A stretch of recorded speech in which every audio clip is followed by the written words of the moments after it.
вечната забрава претръпва той. Последен стол издава и вече на Господ се предава. Животът му на сила е отнет, убийствата ще бъдат по-много за напред. Трупът му лежи синкав и студен, паважът от него е окървавен, но никой не обръща никакво внимание. Това не вълнува ничие съзнание.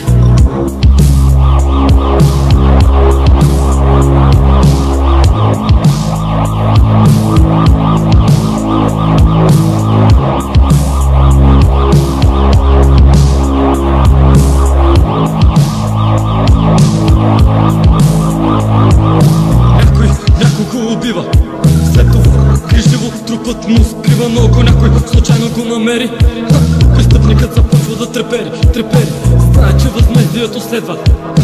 Някой ще го търси и ще го преследва, докато накрая го намери и убие. С неговата кръв ръцете си ще мие. Труповете много са, така ще продължават. Късметът вечно ни изневерява. Това е нашата беда. Навън има улична война.